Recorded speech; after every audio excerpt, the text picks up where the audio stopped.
Hey guys, welcome back to the Golf Podcast. We've got a ton to talk about. We've got an exciting finish at the Players. We've got to debate something with the weather. I'll talk about that in a second. But later in the show, of course, we got to touch on Tiger, Hall of Fame, incredible, emotional moment for Tiger and for his family. Oh yeah, just good to see. Loved seeing it. Loved every bit of that. And it's interesting. The topic right before we started recording, you mentioned golf is one of the only sports where you can get in the Hall of Fame and still be playing. Isn't it crazy? It is. Like baseball, you got to wait 5 years, but not golf. Right. But let's quickly rewind and let's talk about the Players, which just wrapped up, and we had some really interesting weather. So we had some weather delays, we had things like that. But I'm watching it, and it was almost like one of those moments, like you can't look away. I had to watch everybody who was teeing off on 17, because when the wind was up, after the rain blew through, and they got that course dry, which we'll talk about, which is its own miracle.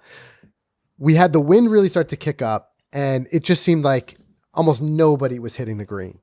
So one thing that kind of stirred the pot, as he often does, Brandel Chambly tweeted, he said they should stop play. The 17th hole is unplayable. And you could see right in that graphic, if you're watching it, the immediate responses were, here's Eddie Pepperell saying, no, Brandel, they shouldn't. From where I sat, it's pure entertainment. And Mike, I know you had a similar take. Yeah, I hopped in on that too. And I was saying how enjoyable it was, to watch. I think I said it was great for golf to see these guys struggle. And a lot of people said that. I mean, that was the common response. Like, no, let these guys struggle. We like to see them play golf like we do on the weekends. Yeah. And to my point, I was thinking, listen, they're all playing in the same conditions. No one is getting one advantage over the other guy.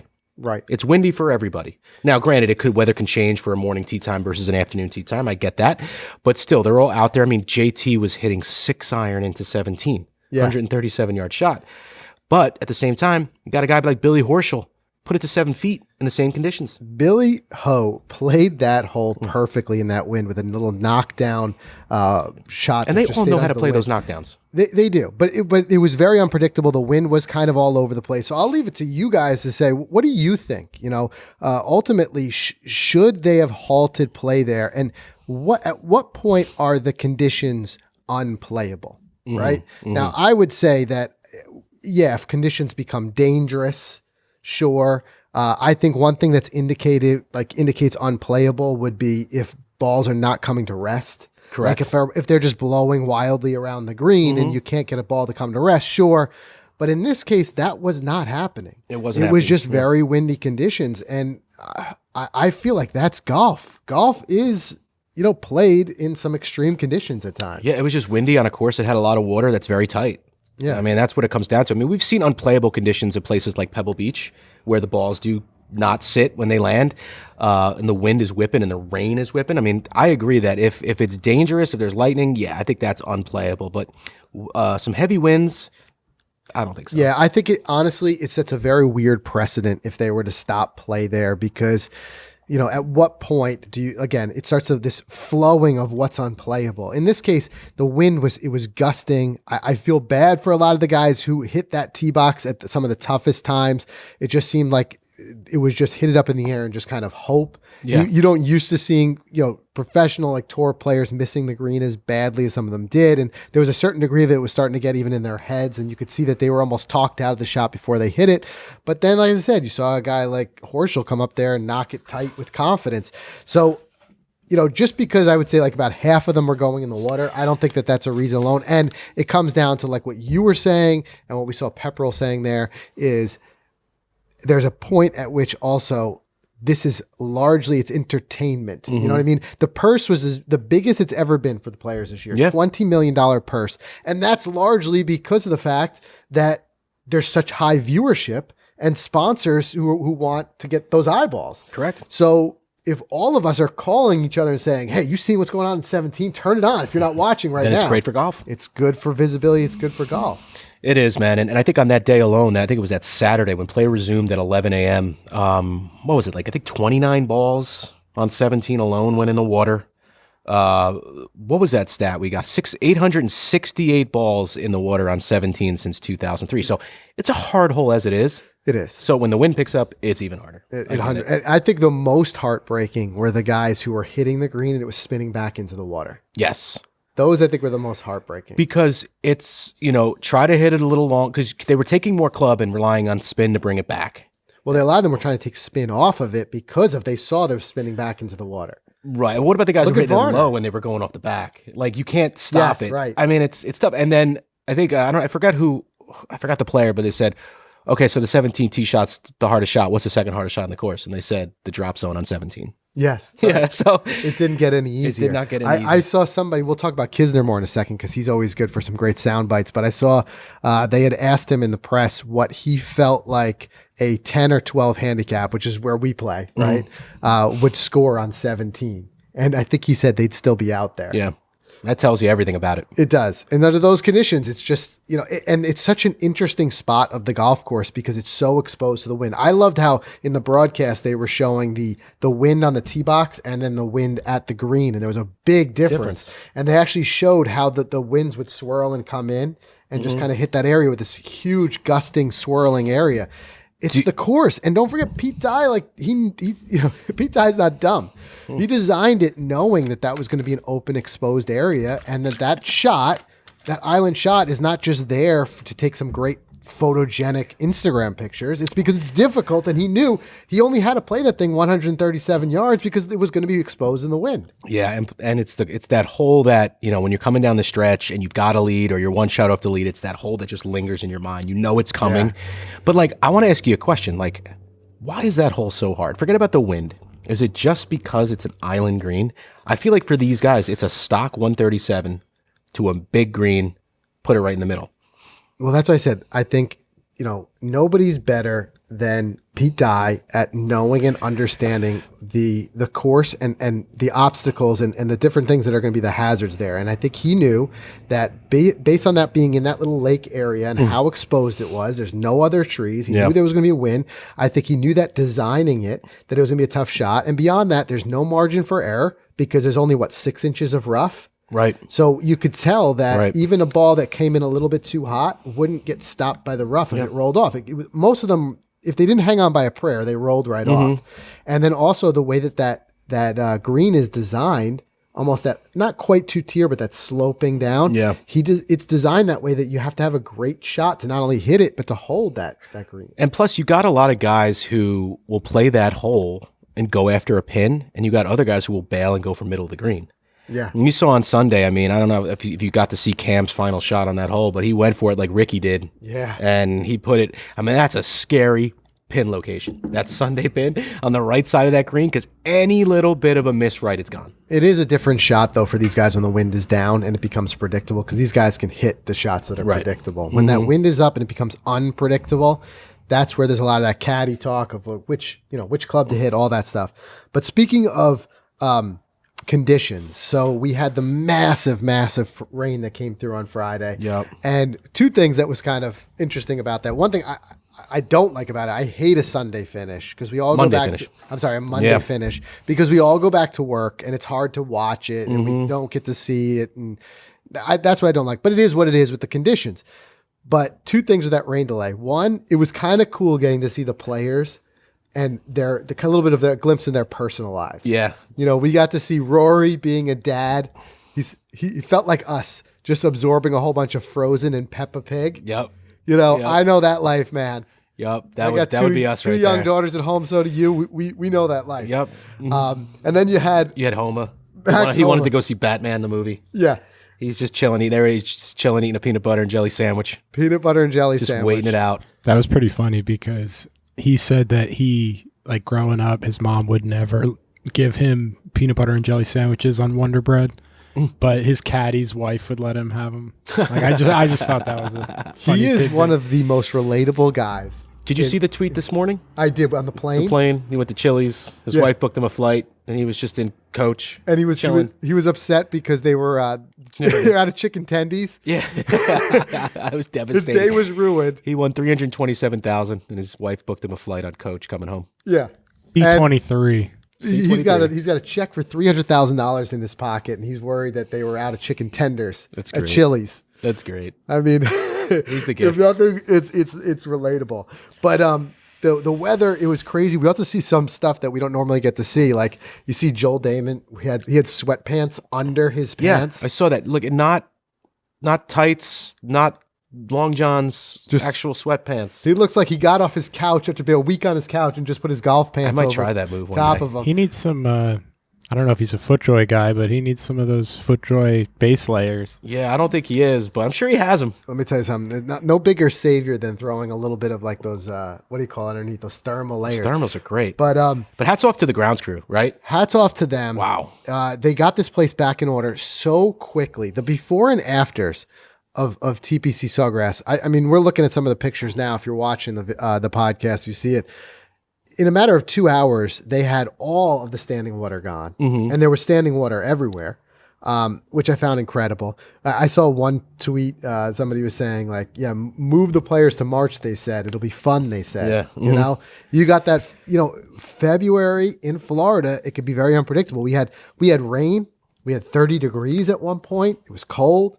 But there's one thing I'll say, and I thought of this so many times as I'm watching it. I've watched the players now at TPC Sawgrass for many, many years. I don't ever remember, like strikingly so, I don't ever remember that course being in as pristine a shape as we saw it. It looked amazing. It was like Willy Wonka. Like, It really was did. like Candyland for golfers. Seeing those drone shots from the air, the way they cut that grass, the green of that Incredible. grass. I mean, it was just amazing. I mean, look at the difference there, 82 versus 22.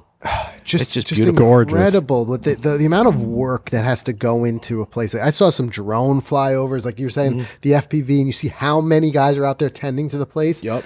But between the grass, the bunkers were perfect and pristine. None of those bunkers had any standing water by the time they resumed play. The rough, though, I also never remember the rough being that grown in. It was like U.S. Open style. Guys couldn't even get out of it. And then how about DJ? Lost the ball. Lost the ball. This was an interesting story. I've never seen this before. So what does it say here? I've never ever thought about doing that in my career. Using our DJ bringing in dozens of fans under the ropes to help him successfully find his ball. It's pretty wild. I mean, that's cool. That's a DJ move right there. Yeah. He had the fans come in and help him find the ball. It's great. That's how buried. Yeah. And look, we've all experienced that frustration. You know, you hit a ball just off the fairway into a rough and you can't find it. Oh, it's the worst. It's the worst. But you know what? I think if you have a prize purse of that big and a tournament of this caliber, the PGA Tour's flagship event, I feel like it should have conditions like this, just like the U.S. Open. I do like I like it. These guys are going to go over to the Valspar this week, and we're going to talk about that in a second. It Go goes to a back to Copperhead. 17. Make it difficult. Yeah, Let it be exactly. difficult. Let these guys struggle. Right. We want to see who. I heard it during the broadcast. At one point, it was said that, look, whoever wins this thing deserves every bit of it. Because they're all playing, as you said, the same conditions. They're going to come out there. And ultimately, it was Cam Smith with yet another impressive win. Yeah, it was night and day for him and all these guys between the Saturday round and then the Monday round. I mean, JT shot 9 under. Yeah. You know, I thought JT was my pick last week. You heard me say it on the Yep. podcast. I kept thinking like I'm going to get this one. I thought the same thing with Danny Berger. Yeah. But But ultimately, Cam Smith comes home with that $3 million payday. It's his 7th overall win. It's his 5th win on the PGA Tour. 2 of those were team wins. Zurich, he won the Zurich twice as team wins. That's But his home still, course. Not to take anything away. And he loves Hawaii. You know, he won the Century and he won the Sony in Hawaii. But we've seen him knock on the door. The Masters in 2018, his tied for 5th. He's been in there, you know, he tied for 2nd in 2020 and tied for 10th in 2021. Yeah. Which makes me think heading into Augusta in just 3 short weeks or so, in form that you just won the Players, you know, keep an eye on this. yeah, kid. he's a favorite for sure. Keep an eye Definitely on the top 5 to win it. You'll see his odds improve if they have not already for that. it. I thought we might have saw some magic out of Harold Varner. Me too. Who has not yet had, he's trying to get his way into the Masters because he's not yet had a win on the PGA Tour. He's got 2 wins, but they're on, I think it was an Asian, European Tour and an Asian Tour win that he has. But he was playing incredible that first round, and then he got eaten up on 17 and 18. It gets you, man. It does. You know, Pete Dye knew exactly what he was doing. And just like Lahiri is a guy, you know, from India never won on the PGA Tour, only overseas. He had a chance to get into his first Masters. Just fell apart. I mean, didn't really fall apart. I think he finished second, but he didn't win it. Right, he didn't win it. He went into the final day in the lead, and then he couldn't hold on. I mean, Cam was just too hot. And no one was going to stop him. And like I said this before when I came in, I said I think we'll see another win or two from Cam this year. It seems like it's his year. Yeah, I mean, that is undoubtedly a huge win. But I was impressed with, although he didn't win, I was impressed with JT's play, especially where he struggled early, and then he just started. He had that. Don't forget, we talk about the conditions being unplayable, right? "Quote unquote" unplayable. Justin Thomas had a bogey-free round. Yeah, bogey-free 69 round. Great. And then they're asking what happened, and he jokingly said, "I don't know, I blacked out." Right. It's like, what happened out there? But again, it was entertainment from start to finish. We even had guys running to finish 17 and 18 to beat the dark. Yeah. This is not the first time that Poulter's done this. Yeah. He's done this before there. But who wants to finish with one hole left? Yeah, right. And then you got to come out the next day and play that hole. No. I think Keegan Bradley, who played really well, finished in the top three. His game is really, in a good spot right now. He started the round, I don't know if it was round 3 or 4, on 17. So imagine you start on 17. What do you think you're hitting on the range warming up? You're hitting that shot. You are. At least 25 of them before you go out. And I think you put it to the middle of the green. But back on Cam Smith real quick, I am going to make an amendment to, we have a year-long bet going to see who's going to be world number 1 by the end of the year. I have Hovland. I am making an amendment to my pick and changing it to Cam Smith. Wow, Zach throwing out the amendment here. From Hovland to Cam Smith. I've seen what I've need to see. Well, you only get one That's change. Fine. You get one amendment. Okay, that's fine. That's We're going to be in fine. week 51. He's like, I'm going to amend mine. No, it's still early enough in the year. It's early enough. We'll let that one slide. That one we can let slide. I absolutely loved, again, seeing these guys struggle. We had guys like Patrick Reed giving the bird. I don't know if he was flipping off his golf ball or a fan. I don't know. Let's put this way. We saw emotions boiling over. Emotions are boiling. Tyrell Hatton, he threw the F word out, hardcore on TV, when he missed the putt. You had Matthew Wolf threw his club in the water on 18, which, by the way, 18 is just probably the hardest par 4 in life. And we could debate that later when we talk about Copperhead. But I want to talk about that snake pit in a minute. And, there was just guys that the frustration was boiling, getting out of that rough and trying to squeeze balls through narrow windows and then rolling it into the water. And just at that point, I feel like your mental game was just shot. Yeah. And I think there's very few things that wreck a golfer's mental game more than wind, because it's such a changing condition. Yeah. I know even from our own, I remember being more mentally taxed from our round playing the links course when we played in England. In West Lancs. West Lancs. Just when every shot you have to think about which direction and how much, because the wind was constantly changing. It was gusting. It's a long 4 hours out there. Mentally, just you're drained. Yeah, you are. And that's what these guys felt. Think about it. They're affected by the wind on 17. Then they get up to 18. And now they got to hit driver with that wind. And if it gets pushed right, it's in the trees. If it gets pushed left, it's in the water. Yeah, I mean, listen. These guys, they were prepared leading up to this. The Honda, the Bear Trap. Ridiculously hard golf course. Those guys were getting eaten alive by the wind and the water. Then they went to Bay Hill. Same thing. Yeah. Terrible conditions. Wind, water, heavy rough. Then they went to the Players. Same thing. Now they're going to the Valspar. Yeah. A lot of water. So, they're being forged in fire right now. Yeah, they are. I want to see that first quote unquote easier event where these guys are just going to pour. I wonder if that's going to be the Texas event. Yeah. I don't think there's anything that's easy usually about a good that. tune up for the Masters. We'll see. But then Zach Johnson, did you see he did it again? This is his move. This is hilarious. So this happened to Zach before. He's taking his practice swings, but anxiety level 1 billion with where he takes his practice swings. His club is so close to the ball. And I don't know why he does takes that. a practice swing and he hits the ball and it just immediately goes directly right. 90 I just want him degrees. to take a foot back. Take a step back, Zach. That's all. I think that's just, you're programmed. These guys, it's repetitive. Yeah, and it's just again, that was wild. But you know what? Every single time it doesn't count as a stroke. Yeah. Which is wild. Well, because it's not a stroke true if it's swing. not an attempted. Yeah. Although this one looked like a real swing. I know he wasn't lining up over the ball. It looked like. Would be a problem though if that ball was in play. Oh, The ball's not in play. If you cause the ball to move when it's in play, that's When a it's whole in different play. story. But I mean, if you hit that ball forward, no. Oh, Like if oh. it happened anywhere other than the tee box. so if it was on the fairway. Until you hit that ball, it's not in play. That's why you can touch it, you can tee it, you can Got re-tee it. But let's say he did that in the fairway. If he didn't take a step back and he hit that, he's now caused that ball to move. That's a penalty. Yeah. So yeah, be careful out there. But I want to, before we move on from that into the Valspar, you mentioned earlier this Danny Berger thing. Who was your pick? Did my pick. And then something went down out there. Something went down. I believe it was the 16th hole. He hit his approach shot into the water. He sliced it right off the side of the green. And there was the debate between him and his playing partners, Joel Damon and Victor Hovland, just on where he should drop the ball. Yeah. And Danny walked up like 100 yards further, was about to drop, and they were like, yo, bro, no, you're back there. And he was like, no way. And then they started going back and forth, like, no way, I thought this. I saw you going here. They were saying, he's like, no. And then he's like, we got to get a rules official out here. Guy comes out and goes, I'll be honest with you, the three of you saw it better than anyone else. You guys have to decide. So now they're fighting in a way of, it wasn't getting so hot, but you could tell Hovland was just like, he wasn't having any of it. He was just like, no. He kept making the faces like, to him. Right. You could see it on his face. He's like, Danny, you're wrong. And then he just kind of like gave in, was like, I'll drop here, but I'm not back there. And he ended up putting it down. And I think at that point, his mental game just went out the window.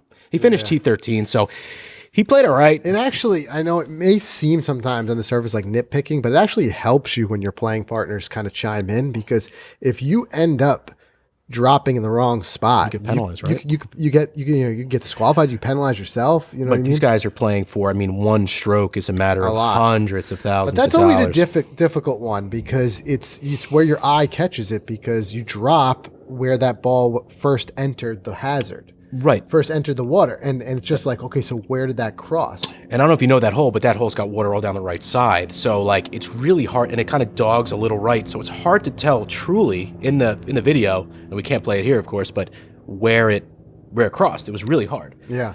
So And that's why the argument kind of happened, but at least they figured it out. And then in kind of in lighter news, we saw Kevin Kisner. Like I said earlier, he's always good for a soundbite. He, I don't know where he was. Maybe this is the Airbnb he's staying. Maybe it's his buddy's house, whatever it is. But he's at this house. There's a green in the backyard. And Kiz is fully dressed for the course. He must have just walked off the course, or he was heading there. it must have been a practice day, and he was coming home or heading out. Yeah. Yeah, so I guess someone challenged him to hit a flop shot over the house to this floating green that's in the backyard. And he hits it.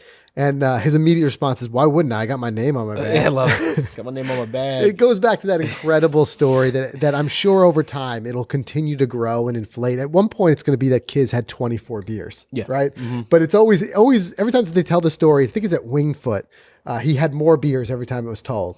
And he makes like an incredible par on 18, and he tells everybody like, this ain't no hobby. Yep. You know, Yep. But man, is he's like an incredibly entertaining guy to watch, and He is, and he was notorious for saying that what was it, like even 25th place makes X amount of money. I mean, in this field, it does. right. They said asked him why he didn't win so much. He said the tour gave out too much money for 10th, right? Yeah, something like that. Yeah. Guy, he'll give you his opinion, not sugarcoat it.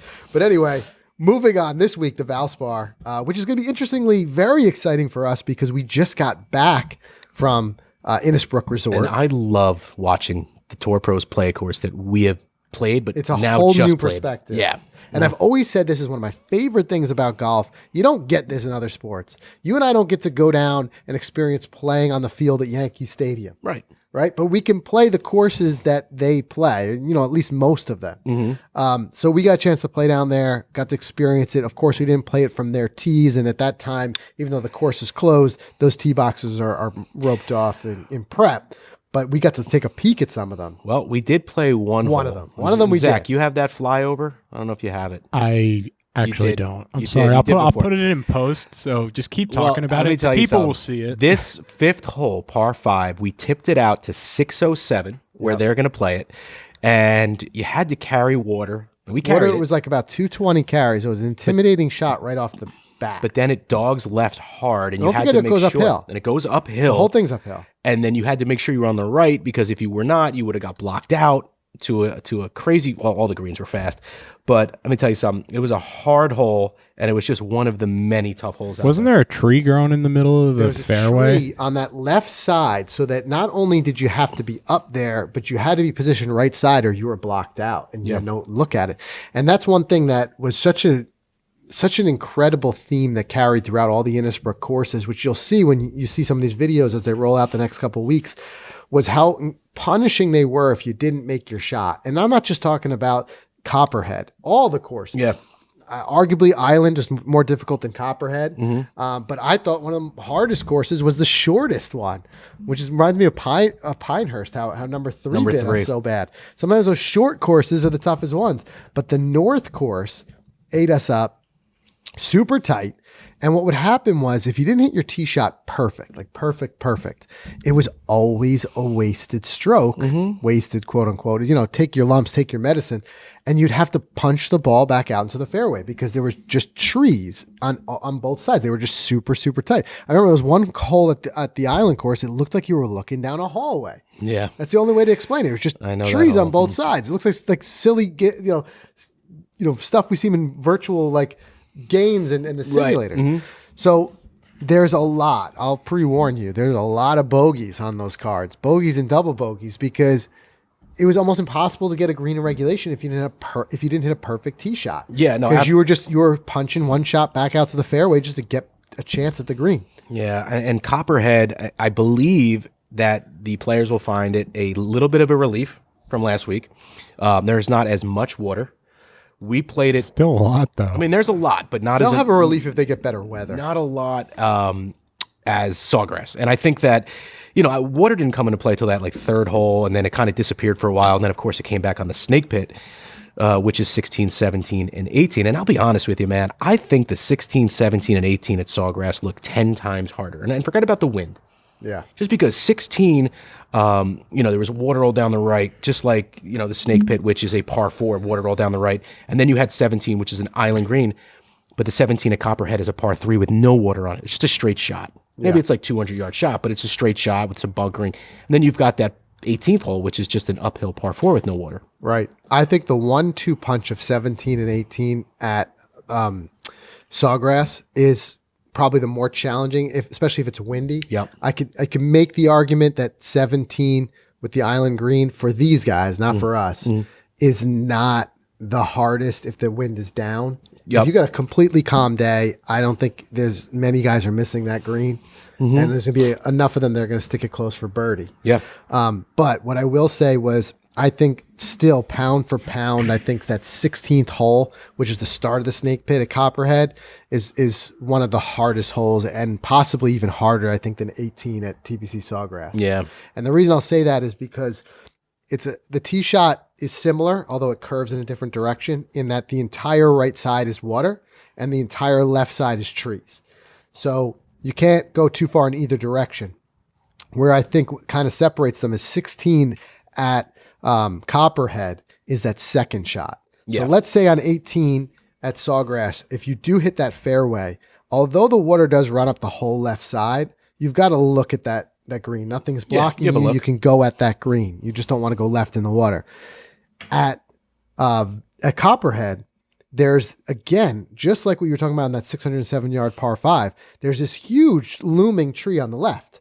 So if you try with your drive to stay safe and away from the water, which I did, and you go left, you could still be in the left side of the fairway and still be blocked out and not be able to access that green easily. Yeah, no. So they really force you to take that water on in order to have a look at that green. That I think there's going to be a huge swings in where we see like players positioned on that leaderboard when we hit that 16th hole. And you played that Snake Pit at +1.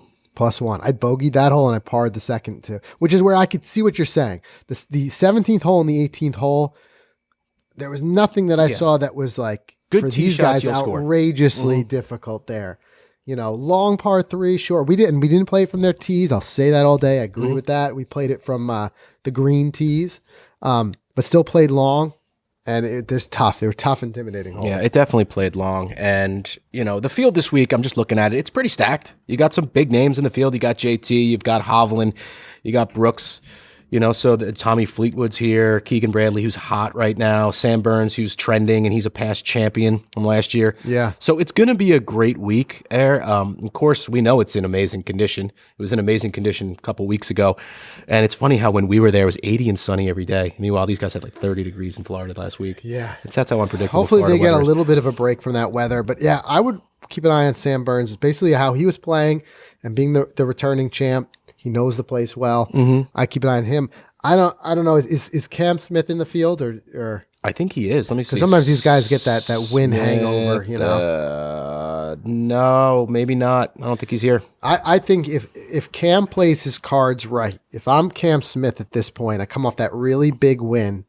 I think all my mind is thinking about now is Masters prep. Yeah. Whether that be mixing in like some competition. I don't know if he's going to be in the field in Houston or not. You got the WGC Dell match play. I got to imagine he's playing that. He's got to be in the match play. Yeah, of course. Next week. Stuff like that will help keep him in form, but I think his all sights have to be set on the Masters. He's have such a track record there of knocking on the door. He's in form. I think that's got to be his sights set on that, and I think he's got a good chance. By the way, it's a real good, a feel-good story that I liked seeing was Jimmy Walker. I don't know if you saw, but here's a guy who struggled with his Lyme's disease, and it's really hurt his golf game over the years. And here he comes to a place at TPC Sawgrass, which he's played well at, and he finished his T29. He had 269s right in the middle with a 70 on Sunday, and he's in the field again this week. And I hope it's like a jump start for him to get back because I'm a fan of his. I loved watching him play when he won at Baltusrol, his major. So I'm wishing good things for Jimmy. Yeah. Let's see. And before we take our ad break, you've got a great hypothetical. Yes. Hit us with this one. All right. I thought about this just watching all the fans on 17, and I'm saying if you could park yourself on any hole as a spectator at any tournament, which hole and what tournament? And it's got to be one hole, right? Can't move. Yeah, you're Park just yourself, going you're for the parked. day. Because my wife actually said that she's watching it with me, and she goes, I would just sit there right there all day and just order drinks. And I'm like, honey, I don't think they have wait staff. But I get it. But yeah, it made me think. And All right, so what's in the mix? You've got 16 at Waste Management. you got 16 Waste Management, which is the rowdy crowd, right? That's your pick, Zach? Mine. Taking that all day. All day, right? That's 'Cause Zach's pick. I think those are for the rowdy. For the less rowdy, I think, you got 17. And then I was thinking 18 at Augusta. 18 at Augusta would be good. Amen Corner? If you're there, right. I'm more so maybe park myself at Amen Corner where you can maybe see a couple different holes and see like the real. Right. That's where a lot of action happens. A lot of That par movement three happens shot there. Yeah. Right. 18 would be great because obviously you're going to see whoever wins. If it's 18 on Sunday, I think 18 any other day at the Masters, not so much. One tee shot that keeps coming to my mind though, parking myself one place. And one thing I've always wanted to do, and one place I've always wanted to be. I know what this is. First tee of the Ryder Cup. Electric. Yep. Electric. First Gotta tee be of the there early. Ryder Cup. Be there early. Just be like Waste part of Management. that. Yep. I think if I could park myself any one place for any one event, it would be there. Yeah, I think so. I think TPC Sawgrass, it's more of a spread out. You got people laying out on the lawn. Other ones have stadiums. But, I think that's a good one. Ryder Cup, just the atmosphere, the people getting the crowd going, cheering as they're teeing off. That's something you never get to experience in It's golf. something that, almost nowhere else in golf. Maybe at the President's Cup, you get a little bit of that. But the Ryder Cup, I don't know. Especially if you're there on home soil. Yeah. If it was one that was in the States here for us, or it's in Italy. It's in Rome. Yeah, it is this year. But hey, guys, what do you think? Yeah. If you had one place, one hole for we say PGA Tour event, but let's make it any professional golf event, because obviously the Ryder Cup outside that, where would you park yourself? Just one spot. Let us know. Is there something we missed, or is it one of the ones we mentioned? Let us know. I'm curious. All right, let's do a quick word from our sponsors. All right, guys, we've got some really exciting news for you, and it's going to be coming up really soon. You may have seen it. We've been testing the new Vokey SM9 wedges. In fact, we recently had some of Team Titleist here on the show to talk about them, and we got to talk about some of the incredible advancements, some of the new groove patterns that they're doing with varying lofts and things like that. But we could talk about it all day. It's when you hit it is when you really experience it. And we got a first look at them. We've got them here in the office. We've been taking a couple cracks. Maybe you even saw some stuff we posted on social. Incredible spin, incredible feel. Can't wait to get fit into the new SM9s next month. And that's the big announcement. It is booked. It is on the schedule. We were working it through this last weekend. We're going to be going and getting fit for the new SM9 wedges. And you know what we do? We did it 2 years ago when we got fit for the SM8s. We're going to do a giveaway. It's going to be massive. We're going to give away a whole set of wedges. Fit, one lucky winner. Fit and customized. Fit and customized. So stay tuned for that because we'll tell you all the ways you can enter. We had so much fun with this 2 years ago. We had you guys send in your customizations and we put them to a vote. And it was just incredible. It's fun to see all of your creativity. But no matter what, whether you end up being our winner or not, put it on your spring agenda. Get out there. We've said this before. These are your scoring clubs. There's those clubs you rely on to get it close. Start knocking down those pars and birdies that you guys are after. So put it on your schedule. Get out there. Get fit. Get a feel for these. Like I said, the wedges themselves are incredible. And when you put yourself in the hands of a really good fitter who knows how to help you dial in that bounce, grind, loft, get your gapping right, there's very few things that make you feel more confident in your short game than that well-fit set of wedges. So you go to Vokey.com, check it out. You'll see all of the new specs, all the new offerings from the new SM9s, the incredible new finishes, and of course, all that great customization. So make sure you check them out and stay tuned. You won't miss it. We'll put it out on social and everywhere when we have our full giveaway coming real soon. And Cam's got 2 wins under his belt with them. That's right, he does. Immediate tour validation with Immediate, Cam. absolutely. Yeah. And guys, I want you to bring heat to your game this year with the new FootJoy Fuel. These shoes are amazing. They deliver this sneaker-like fit and feel packed full of golf-specific innovation for men, women, and juniors. It features FootJoy's latest and lightest midsole called the Stratolite. Delivers incredible comfort while still providing terrific traction and support throughout the swing. It comes in a variety of vibrant colors, which is really cool, really neat. The latest innovation has this athletic look and feel, and it appeals to players of all skill levels. So whatever your swing type is, whatever outfits you're wearing out there, whether you're playing 9, 18, 36, whatever, it doesn't matter. The FootJoy Fuel has been engineered to bring the heat to your game. Learn more at footjoy.com.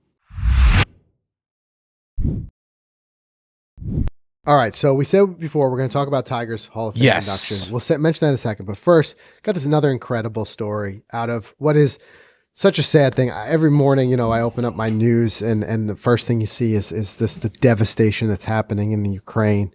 And it's affecting, everyone. But, particularly obviously hard are Ukrainians. And we're even seeing, I saw a professional Ukrainian tennis player who, had to put down the racket, so to speak, and go and fight. Yeah. And it's just incredibly inspiring to see how hard they're fighting for their country. Yeah. But on the same token, it's very, very sad that this is happening. But maybe a little bit of an uplifting story. Tell us about this 15-year-old golfer. Yeah, great story that came out of TPC Sawgrass this week. I apologize if I mispronounced the name. Misha Golad, Ukrainian golfer, 15-year-old. He got out. He made it out. He made it to the Hungarian border with his mom. Of course, his dad, like all the other men, had to stay and fight. Yeah. And he was able to get a flight. He landed in Orlando on Friday night. And Golf Digest was the first people to report this story. And what happened is David Ledbetter stepped in to help get this kid to America. And he joined the Ledbetter Academy, where he's going to be going to school now and continuing to further his golf career.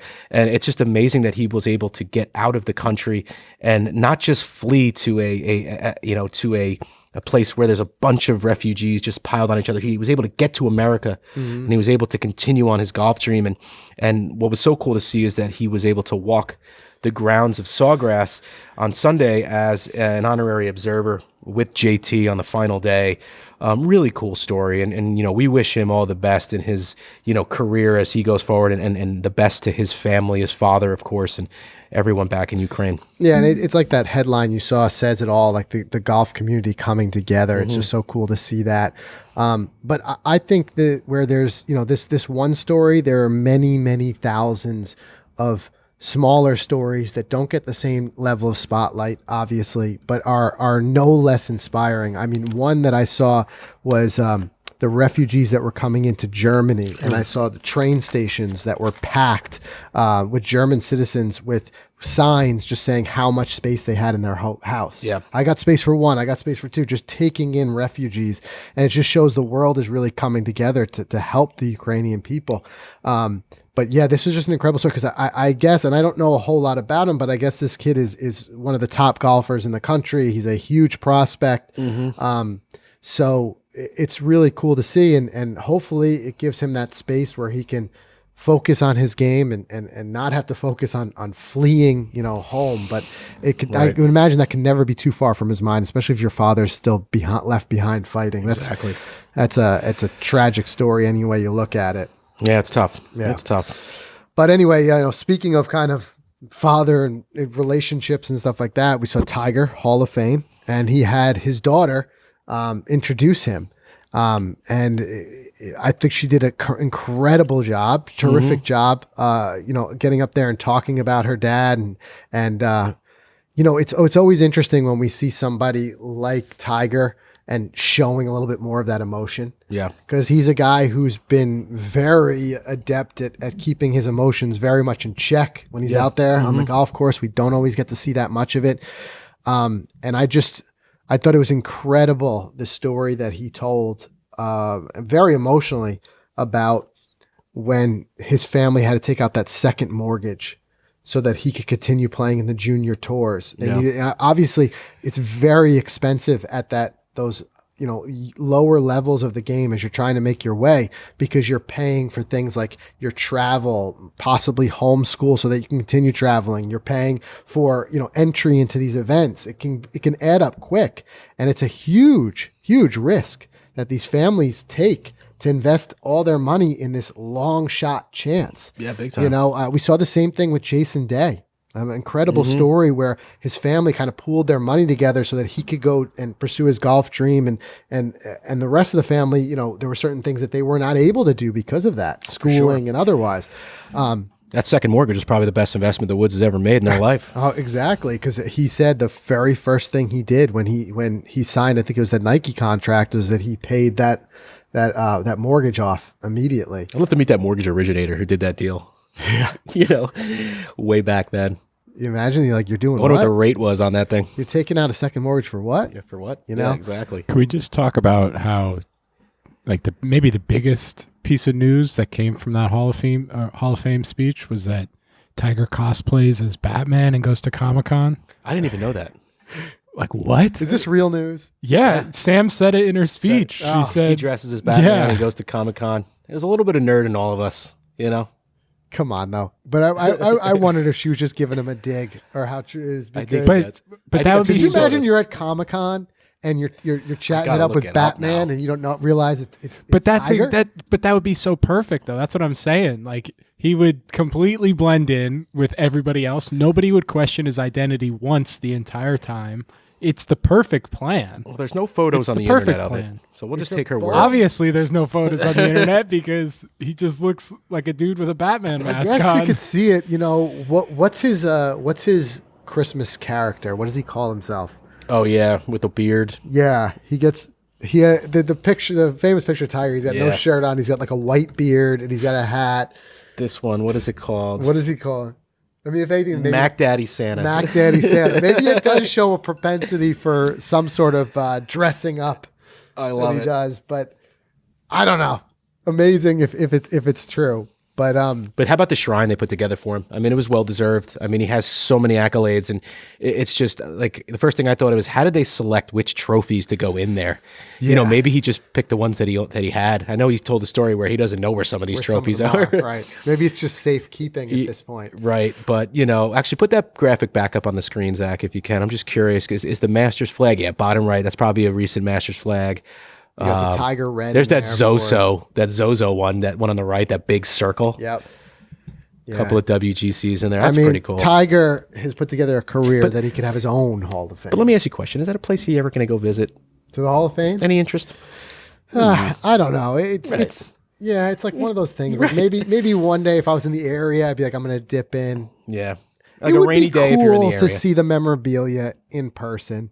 That would be cool. There are times, like, for example, sometimes some of the different courses we play, I'm thinking like Pinehurst, where they have their own memorabilia set up. I like to just kind of browse through there. Yeah, the and take a hallway was look cool at, with all the... see some of the clubs that the guys hit when they do these types of things. But for me, I'd rather put my time into attending an event than maybe something like that. But Right. I know they do a great job at the Hall of Fame, and they put together some cool stuff. But either way, it's cool to see Tiger in it. And like you said earlier, it's interesting to see a guy who's still out there actively playing, or hopefully with Tiger soon, and they're in the Hall of Fame. Yeah, it's pretty cool. And it was even cooler to see his buddies there. You had JT was in attendance. You saw Spieth in attendance. I'm sure there were some other guys. I didn't really watch the whole thing, but everyone's going to come out to support Tiger if they're there and their ability, and they're able to, because at the end of the day, some of those names I rattled off plus more, they all looked up to Tiger. They still do, as did we coming up trying to learn this game. So it was really cool to see the support. Yeah, it really was. Anyway, I think what we'll do, we'll leave it there. We had a lot, obviously a lot to cover this week, but very fun. Looking forward to this Valspar, and we're really excited to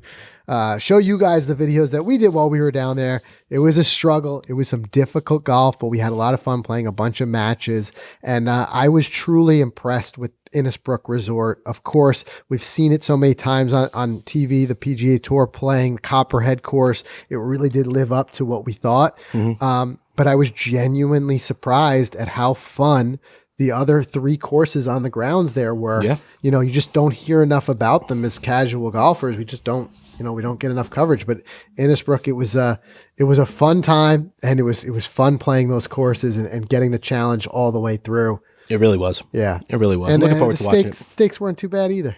Yeah. At the Packard Steakhouse. Those strip steaks weren't so bad. Next time we get the tomahawk. Next time we go full $150 for a tomahawk. Oh my God. I wonder who ever buys that. You ever get a hole in one, the first thing you do is go down there and that's get a tomahawk. I think so. There you go. Wow. All right, guys, that's everything we have for you this week. You can get to the show notes, as always, by going to golficity.com/episode 419. And if you haven't already done so, make sure you subscribe to the new podcast channel on YouTube. Some of the stuff that we're talking about here, some of the stuff that if you listen to the show and you want to see some of this stuff, it's all going to be there each week. Happy Valspar week. Happy St. Patrick's Day. That's right. By the way. That is. Today's, as of when this is coming out, it's St. Patrick's Day. So happy St. Patrick's Day. We'll see everybody again next week.